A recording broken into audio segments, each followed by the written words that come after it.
பத்திரிக்கை சுதந்திரத்தை ஸ்டாலின் நசுக்கிட்டார். பத்திரிகையாளரை குரல் வழிய நெரிச்சிட்டார். பத்திரிகையாளருடைய குரல் வழிய நெரிச்சிட்டார். உங்களுக்கு ஒரு யூடியூபர் தெரியும், யாரு? சவுக் சங்கர்.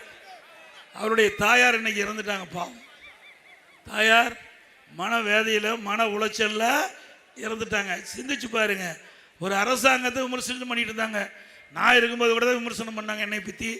அதை ஏற்றுக்க வேணும். ஒரு பொறுப்புல வருகின்ற பொழுது விமர்சனம் வந்தால் அதை ஏற்றுக்க வேணும். வேணுமென்றே திட்டமிட்டு சர்வாதிகார போக்கில் இந்த அரசாங்கம் நடந்த காலத்தால் அவர் வீட்டில் கொண்டு போய் மலத்தை கொண்டு போய் கொட்டுறாங்க. அவர் வீட்டில் சாக்கடையும் மலத்தையும் கொண்டு போய் கொட்டுகின்ற பொழுது அந்த தாயினுடைய மனம் எப்படி நொந்து போகும் என்று நினைச்சு பாருங்க. நம்மளாம் சாதாரண குடும்பத்தை சேர்ந்தவர்கள், சிந்திக்க வேண்டும். ஒவ்வொருவரும் இந்த ஆட்சியில் நடைபெற்ற கொடுமைகள் சிந்திங்க. அந்த கொடுமைக்கு சரியான பாடம் கொடுப்பீங்களா? இன்றைக்கு அந்த தாய் மன வேதனை பட்டு இன்றைக்கு இந்த மண்ணில இருந்து மறைந்து விட்டார்கள்.